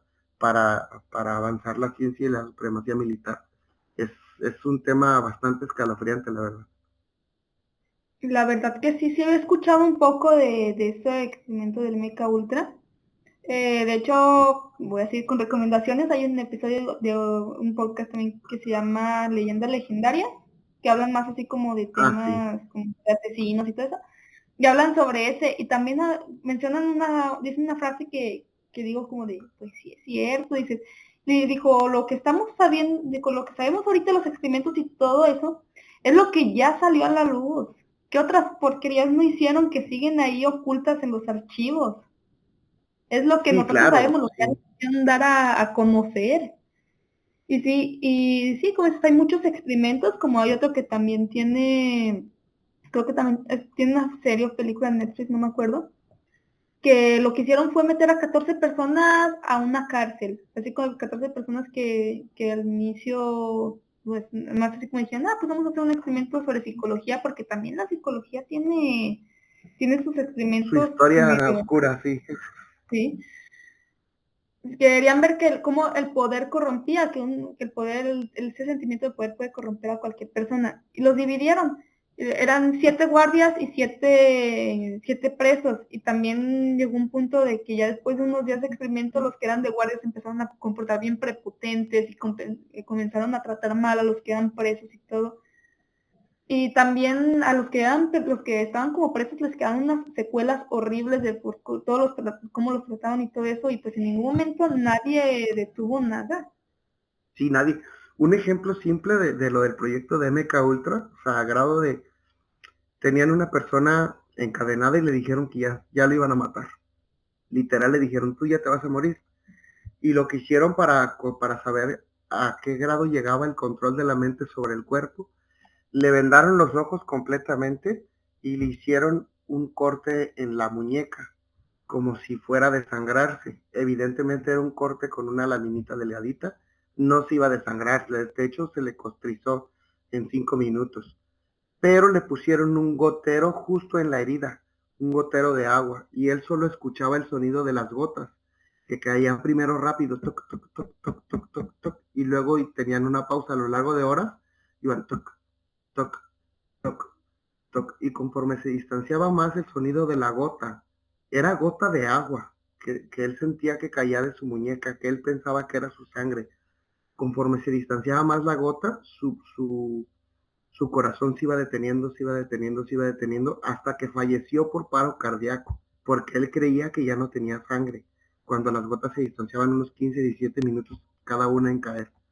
Entonces, a tal grado la crueldad de este tipo de experimentos, y interesante sí, en el sentido de saber si la mente puede sobre el cuerpo, etcétera, pero o sea, el modo en cómo se hicieron y como por ahí a lo mejor se siguen haciendo, como les digo, ahora la comunidad científica tiene un montón de reglas, en las universidades no se pueden hacer ninguno de esos experimentos, pero ¿por qué hay tantas reglas? Porque precisamente ya se hicieron este tipo de experimentos, presionados, todos estos científicos presionados por los gobiernos militares, incluso después, a partir de la Segunda Guerra Mundial, ahora los científicos, incluso ya se busca que algunos soldados estudien ciencia a partir de la Segunda Guerra Mundial, para no tener que estar presionando científicos que no tienen mucho que ver con ellos mismos. Y digo también, para no dejar por ahí en el tintero, el proyecto Manhattan, ¿no? Si nos quieren platicar algo de eso, como a los científicos más importantes de nuestra época, Enrique Fermi, Einstein, Bohr, Dirac, les mentían, no les decían exactamente qué es lo que estaban haciendo, pero pues prácticamente los orígenes de la investigación de la bomba nuclear y la bomba nuclear de Hiroshima, ¿no? El evento catastrófico que la humanidad ha visto. No sé si quieran comentar algo de eso, del proyecto Manhattan. Sé que el proyecto de Manhattan no he investigado mucho, pero sobre eso sí de que a muchos científicos estaban trabajando y no sabían ni para qué. O, por ejemplo, yo había escuchado que Einstein que le había enviado, cuando hizo pues el descubrimiento de cómo se podía, de que sus descubrimientos podían llevar a crear algo como la bomba atómica, le envió una carta al presidente de Estados Unidos para decirle que pues no, que no se hiciera algo así, y fue como si le estuviera diciendo que lo hiciera más a propósito, es como, Sí, fue y contraproducente.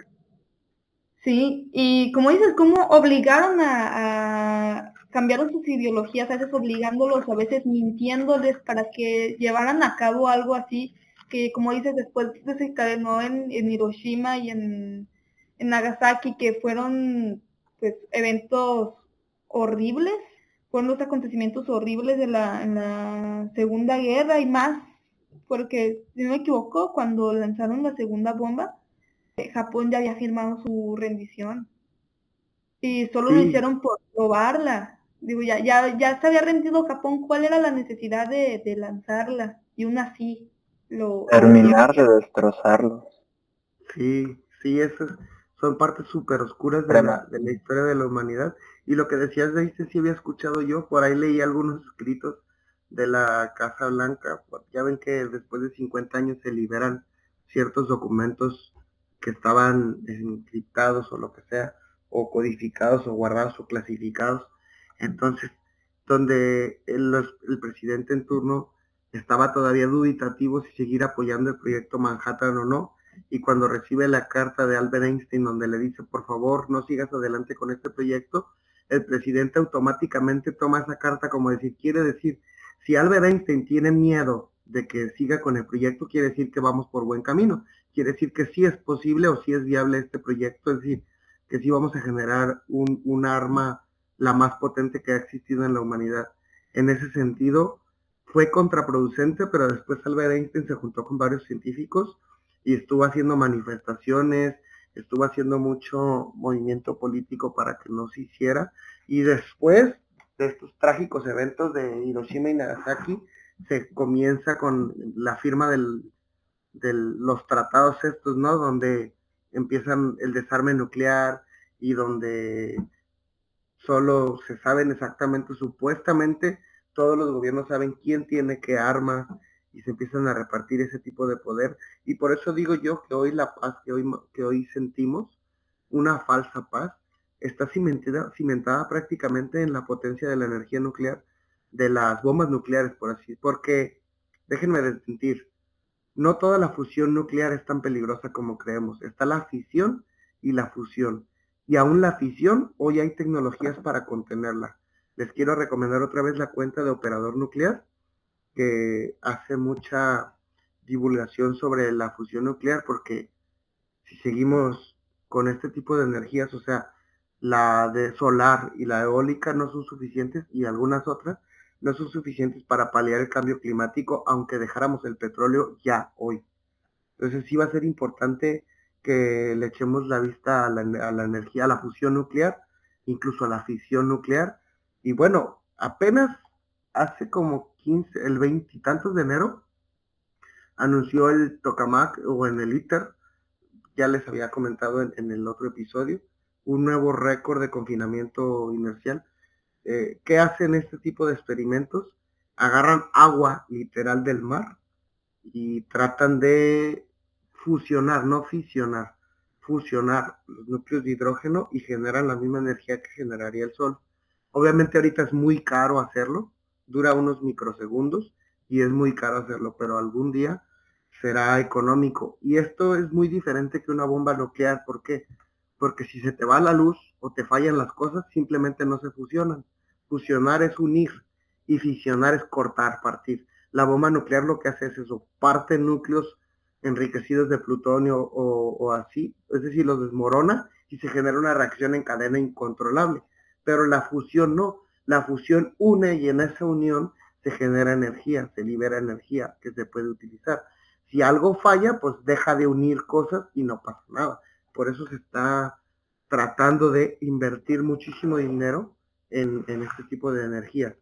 Y bueno, es un ejemplo claro de cómo la supremacía militar nos lleva a tener esta paz cimentada en la amenaza de precisamente de, pues si tú puedes, yo también, así que mejor nos quedamos en paz. Es el más claro ejemplo de cómo la supremacía militar ha llevado los avances de la ciencia a sus últimos límites, ¿no? A sus últimas consecuencias. Alan, ¿qué opinas tú? Bueno, opino honestamente que el tema es bastante denso. Las opiniones siempre van a estar divididas en cuanto a que el humano puede llegar a la paz, no puede llegar a la paz. Pero pues es un hecho irrefutable de que pues no puede ser pacífico del 100%. Es un hecho irrefutable que gracias a la guerra hemos desarrollado tecnología que nos ha beneficiado. Es un hecho irrefutable de que hemos lastimado a mucha gente para lograr estos avances. Entonces, pues al final del día, como humanos pensantes, que se supone que somos diferentes a los animales, nos quedaría preguntarnos, ¿realmente ha valido la pena? Sí, muy buena tu pregunta, muy válida tu pregunta y muy buena reflexión. Lola, igual no sé si quieres tengas algún otro dato por ahí que se nos quede en el tintero. Bueno, obviamente podemos profundizar en muchos temas, pero como esta mirada general de ciencia y guerra, no sé si tengas algún otro dato que dar o alguna reflexión o como para ir cerrando. Nomás antes de cerrar, porque va a ser rápido, pero quiero tocar este tema porque pues así que entramos en materia, empezar con con la Guerra Fría, pero en especial el aspecto de la carrera espacial, porque pues ya entramos en ámbito, ya es cohetería, ya es algo Sí, que no se claro. nos puede ir.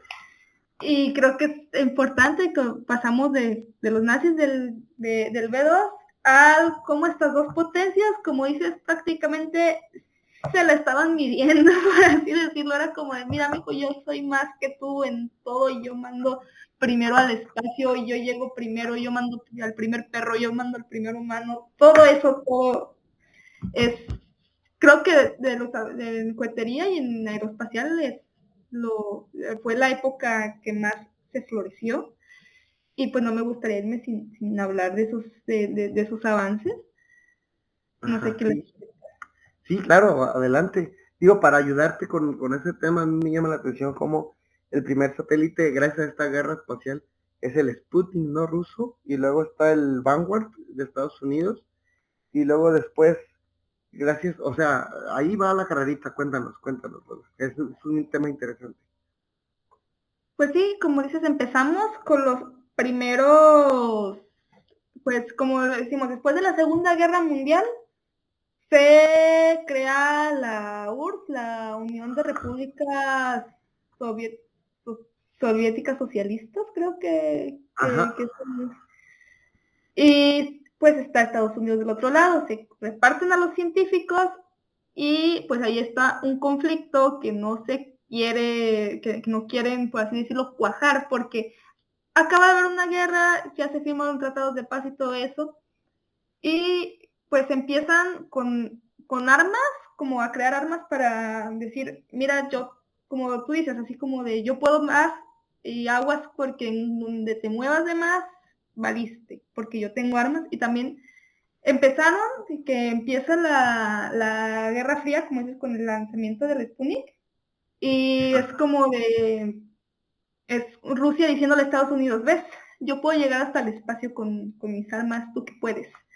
Y es como ¿quieres ver a qué puedo llegar? Y ahí empieza el lanzamiento tras lanzamiento en el que Rusia iba tomando la delantera, porque Rusia primero mandó al Sputnik 1, después el Sputnik 2 con Laika, el primer ser vivo en el espacio, después envían a Yuri Alexeyevich, no sé ¿no era pronunciar Yuri el nombre. Gagarin o era Alexeyevic primero? Creo que era Alexeyev el primero, si no me equivoco.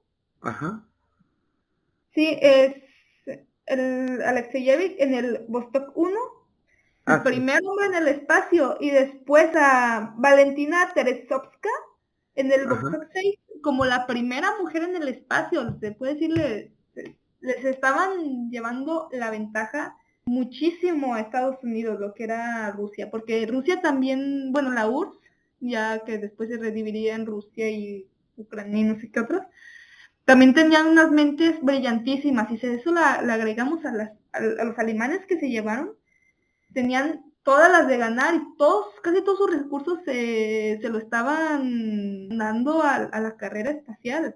Hasta hace poquito recordé una imagen donde estaba que decía la URSS en 1969, decía, con vida, no, ¿qué es eso? Yo sí más ir al espacio, porque su pueblo estaba en pésimas condiciones, pero ellos estaban con todo en la carrera espacial. Y fue cuando se empezó a asustar Kennedy. A sí. Kennedy le dio miedo. Además que él venía de una carrera militar, ¿no? Era estratega militar tal cual.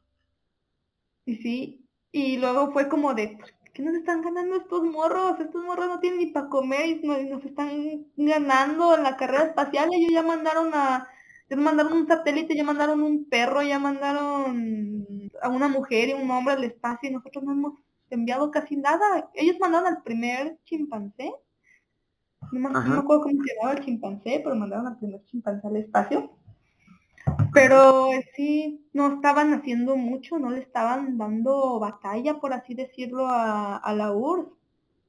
Imagínate tan solo el miedo que les daba y les estaban dando en el orgullo, les estaban dando Claro, en el orgullo, la potencia que ganó la Segunda Guerra Mundial va detrás de una bola de comunistas, ajá, de socialistas, sí. de socialistas, sí. Ya fue cuando se empieza Kennedy, en 1961 comienza pues con lo que son las misiones Apolo. El discurso mítico, ¿no? En donde dice, vamos a llegar a la luna. Y el jefe de la NASA dice, ¿qué? ¿Qué está diciendo este señor? Si no tenemos ningún avance. Y gracias a Ay, que no, se este hizo, güey. Sí, pero ese discurso se hace de la opinión pública, porque al todo el país estar de acuerdo en que sí, sí vamos a llegar a la luna, Kennedy nos va a llevar a la luna, automáticamente todos los inversores y todos los recursos de Estados Unidos, o no todos pues, pero la gran mayoría, o al menos creo que es la vez que más se ha invertido en ciencia en aquel tiempo, se lanzan a la NASA, ¿no? Tal cual para proyectar esto de el Saturno que iba a llegar a la Luna. Cuéntanos, Lola. Y sí, sí, como dices, fue la primera vez que se invirtió y esta vez sí sí, hasta cierto punto pues estaban en conflicto, pero no se invirtió en algo que iba a ser que se iba a usar como arma, se invirtió en llegar, en demostrar, sí era para demostrar que eran más chidos, pero sí, y ahorita que dijiste el discurso así como así, me imagino al jefe de la NASA como de, ¿cómo vamos a hacer eso, estúpida? ¿Cómo vamos a hacer eso? Sí, literal. Estaban dando su discurso de cómo se iban a la luna y cosas así como, ok, ¿tú lo vas a mandar o qué? Sí, pero al final lo logran, al final, o sea, está este debate entre si la URSS ganó la carrera espacial o la ganó Estados Unidos, porque URSS hizo todo primero. El asunto es que Estados Unidos corona literal con personas en la luna. Ya Bueno, cuando empieza a orbitar la luna, ¿sí, Alan? eso también es debatible, porque está todavía la gente escéptica que dice que en el video que se transmitió, la bandera se estaba ondeando y Pero cuéntanos por qué se ondeaba. ¿Tú ya sabes esa razón? yo la verdad no, nunca he indagado mucho, pero sí sé que está esas dos contrapartes en cuanto a que la URSS ganó la carrera porque la Estados Unidos se vio obligado a tener que crear un escenario, un montaje tal cual de que llegaron a la luna nada más para darle. Sí, pero no te me pongas de conspiranoico, porque todos esos argumentos después podemos hacer un episodio tal cual y documentarnos. Evidentemente llegaron a la luna y lo de la bandera que se ondea, evidentemente es porque no hay gravedad. Cuando tú pones un palito, queda con una vibración, ese palito queda con una vibración. Y esa vibración no hay ninguna atmósfera que la pare. Entonces queda como un péndulo oscilante. Y en ese sentido, eso de que no se ven las estrellas y todo eso, ni en tu celular se ven con una cámara tan avanzada como las de hoy, tampoco se ven las estrellas por la distancia que hay, etcétera. Y eso de que fue un montaje de Rubik y todo eso, por favor, si no teníamos tecnología para simular la gravedad y los videos que después hacen, los experimentos que de los astronautas que después hacen en la luna, tú calculas el tiempo de caída que aparecen ahí la pluma y el martillo en la luna y te da exactamente la velocidad a la que caerán en la gravedad de la luna. Y eso es imposible de generar en esa época en un laboratorio o en un sistema de estudios. Entonces ni siquiera existía Photoshop, ni siquiera existía el álgebra computacional con la que funciona Google hoy, como para que existiera una aplicación, un programa que hiciera fotomontaje. Entonces, no, Alan, no te me pongas de conspiranoico y menos aquí en Diálogos Espaciales, ¿eh? Pero Ah, podemos hacer un episodio documentado después. Podemos hacer un episodio documentado después de la llegada a la Luna y de todos los argumentos que están a favor de que sabemos que fue un episodio real en la historia de la llegada a la Luna. Y obviamente las conspiraciones siempre van a existir, pero igual nos documentamos y ya con documentos reales, argumentos reales, podemos checar todo eso después más profundamente. yo en Pero lo bueno, personal no me voy a ajá, ninguno de los dos bandos, simplemente me gusta ver el mundo arder y me gusta echarle leña al fuego en cuanto ya a sé, temas. Es ya sé. meramente entretenido para mí. No, y aparte que se genera esta curiosidad, ¿no? O sea, obviamente somos un medio de divulgación oficial de la comunidad UDG Space, estamos a favor de la ciencia. Pero si una polémica conspiranoica hace que las personas busquen, se pongan a leer y reflexionen, eso a mí me encanta. Yo, una de las cuestiones por las que decidí entrar a la carrera de física fue cuando empezó el terraplanismo. Me empecé a chutar muchos videos de por qué la Tierra es plana o no, porque yo en mi primera vena que tengo de filósofo cuestiono todo. Y hubo un punto en donde dije, a ver, vamos a cuestionar la ciencia que me enseñaron en secundaria y prepa. ¿Por qué no me pongo a cuestionarla, a ver por dónde van los tiros? Y la verdad es que eso hizo que me enamorara de la ciencia a tal grado que me metí a estudiar la carrera de física. Entonces, si estas teorías conspiranoicas sobre que si llegamos a la luna o no, los motivan a ustedes a buscar libros, buscar información, buscar documentos y incrementar su cultura científica, pues yo encantado. Así es que está bien, Alan. Tú aquí platica todas las teorías conspiranoicas que creas y para que el mundo empiece a arder por curiosidad. Ojalá si fuera. Así no llegaría gente creyendo que el COVID hace otras cosas. Ándale, sí, ¿Qué literal. te digo? ¿Para qué hablar de cosas tristes? Lola, ¿qué más nos puedes contar de la cárcel? Se me hace que ya te quitamos la palabra, te quitamos el discurso que estabas dando. Al contrario, ya me quiero aventar también a hablar de teorías. Pero sí, llevo a punto para ese podcast también. Es que también todo lo que hubo detrás de esa teoría, es que muchos se quedan con la idea de que nomás se fue una vez. No, se fueron como, ¿cuántas misiones? ¿Qué decían? ¿Unas 10 misiones? Sí, fueron bastantes veces. Y hay experimentos hechos en la luna, o sea, Sí. no Luego es, lo que no, decía no es de que fueron una vez. Lo que decía este Alan de la bandera, pues ya está de que es de que tenía otra base, así como que era la que la levantaba y como dices, la vibración. Después está eso de que Kubrick la grabó, porque ya ves que Kubrick había grabado poco antes la de Odisea en el espacio, 2001 Odisea en el espacio. Ajá. Pues, si ves las tomas que tiene y todo, pues cuando las que supone que están en el espacio son una chulada y por eso nació, y eso porque después le intentaron tumbar la carrera a Kubrick horrible, y dicen que fue por lo mismo, de que querían desprestigiarlo por si hablaba o algo. Pero también Kubrick estaba metido en Hollywood también es otro mundo que se lleva mucho pues eso sí, conspiraciones y todo reales, y pues ya eran otros problemas, pero sí, todo eso, toda la teoría que hay detrás de cómo, y hay argumentos que si los ves, sí te pueden poner a pensar a lo mejor de, chale, a lo mejor y no llegaron, pero ya después ver los contraargumentos científicos dices, no, pues sí tienen más sentido, pero hay algunos que tienen una labia para hablarte de esa teoría, que dices, a lo mejor y sí, porque hay cada de los que te hablan de conspiraciones que neta te lo dicen de una forma que sí te lo llegas a creer, aunque sean cosas que tú dices, no, pues esto obviamente no. Así es. Terraplanistas. Fíjate, aquí tengo las 12 personas que han caminado sobre la superficie de la luna, comenzando con Neil Armstrong, que hizo su primer EVA, que duró 2 horas y 31 minutos, el 21 de julio de 1969, que es la que todos conocemos. Pero también estuvo Buzz Aldrin, Charles Conrad, Alan Bean, Alan Shepard, Edgar Mitchell, David Scott, James Irwin, John Young, Charles Duke, James Cernan y Harrison Schmitt. Estos fueron la misión Apolo 11, Apolo 12, Apolo 14, Apolo 15, Apolo 16 y Apolo 17. La de Apolo 13 sabemos que fue la que explotó cuando iba subiendo, donde iban a llevar primero una civil, la maestra esta famosa que se convirtió porque pues, fue mártir de la ciencia, por así decirlo. Y fíjate, en la primera EVA, ya dije que duró 2 horas y media, la segunda EVA duró 7 horas y 45 minutos, la tercera duró 9 horas, la cuarta duró 18 horas, la quinta duró 20 horas con 14 minutos y la última de las EVAs 22 horas con 2 minutos. Así es que, pues nada, teorías conspiranoicas, por favor, documentense bien. Y hay muchos videos de los experimentos que se estuvieron haciendo en la luna, de ciencia básica y de otro tipo de cuestiones, interesantísimas, la verdad, bastante interesantes. No sé si quieren agregar algo más a todo esto.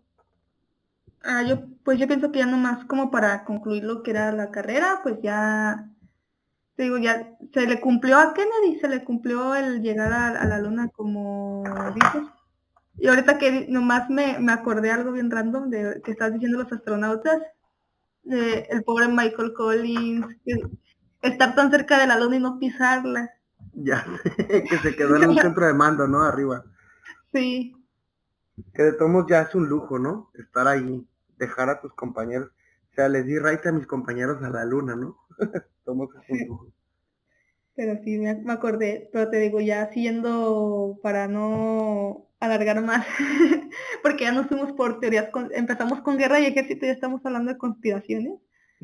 Sí, Te digo, ya se le cumplió a Kennedy en el 69, llega el hombre al espacio y se puede decir eso fue un salto gigantísimo de que dio Estados Unidos en la carrera.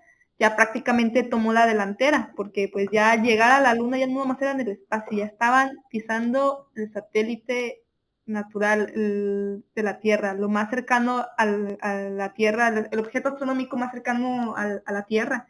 Ya fue como de, ya se coronaron, ya. Y aparte porque ya la URSS ya no podía estar haciendo mucho. De hecho, si no me equivoco, tiene que ver mucho con la muerte de un científico alemán, que se estancaran, que estaba ayudando, ese científico estaba ayudando a la URSS y murió. sí, No me así acuerdo es. cómo se llamaba. Y murió Ujú. y fue cuando la URSS se estancó. Y Estados Unidos siguió avanzando, se lleva al hombre al espacio. Y aparte de que la URSS ya estaba en proceso de desintegración. Sí, así es. Alan, no sé si quieres dar algún último comentario. Pues yo creo que de momento sería todo. Honestamente, tuvimos un poquito de todo. Teorías conspirativas siempre vamos a tener, pero lo importante es que realmente se pongan a analizarlas, tengan el criterio para hacerlo y pues no dejen que cualquier persona les empiece a decir cosas como nosotros. También nos pueden empezar a juzgar. Más que juzgar, yo creo que pensar críticamente todo lo que decimos. Sin ningún problema nos podemos retractar de las palabras que estamos diciendo porque obviamente no somos expertos. Entonces, simplemente no se queden con información que les dan, siempre busquen más. Así es. Igual quiero también, cuando pasemos a las recomendaciones un poquito antes, decirles que tenemos ya un número donde nos pueden contactar y decir sus opiniones, rayanos la madre, decimos que estamos equivocados o lo que sea. Igual nos ponemos a investigar, que nos encanta de todos modos, a esto nos dedicamos a estudiar e investigar. Entonces, el número del podcast oficial es 33 19 08 75 02, lo repito, 33 19 08 75 02. Ahí estamos al tanto de sus comentarios y lo que sea. Igual y si nos agregan a su WhatsApp, les va a llegar también el capítulo para que después no tengan que ir a buscarlo.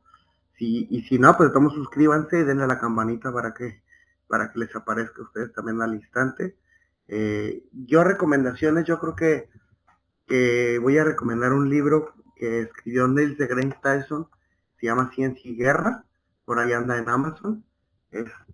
Si lo pueden conseguir y leer, se los recomiendo mucho. Yo no lo he podido conseguir porque nada más leí algunas reseñas y todo eso, busqué otros documentos para este podcast, pero a mí me llama mucho la atención. Y si alguien ya lo leyó, ahí mándenos al WhatsApp, díganos si ya lo leyó y qué tal está. Y no sé, Lola, bueno, Lola ha hecho muchas recomendaciones, no sé si quiere hacer otra, o tú, Alan, si quieres hacer otra recomendación.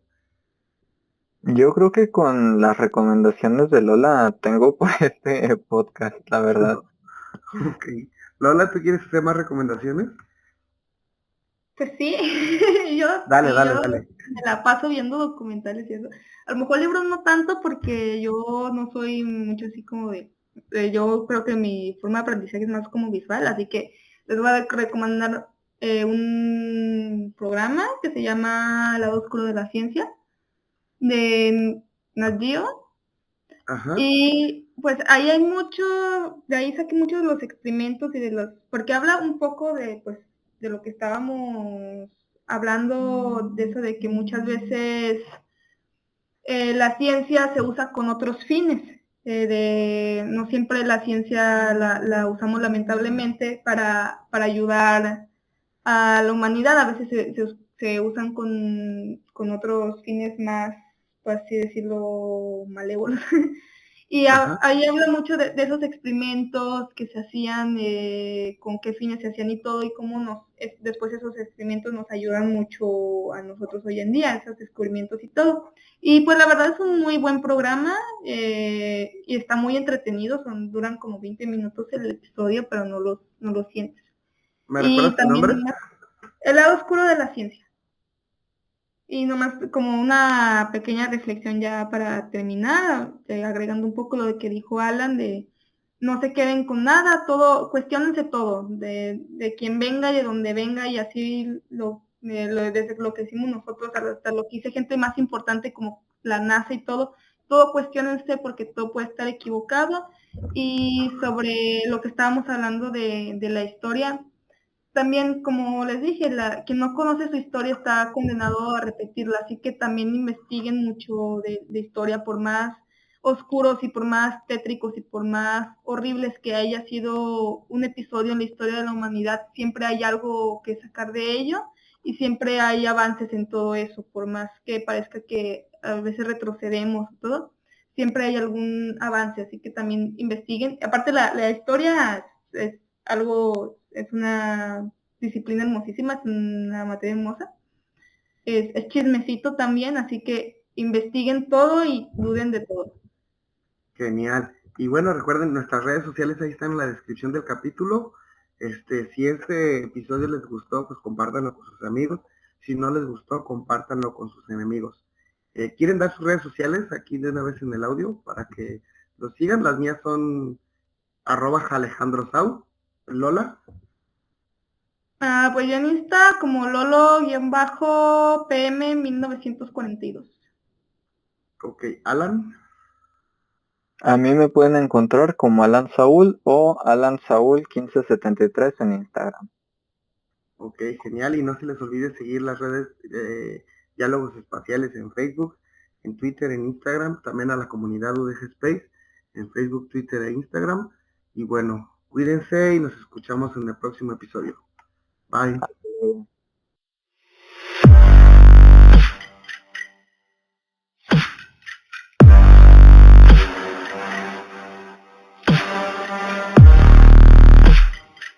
Diálogos Espaciales, el podcast oficial de la comunidad UDG Space.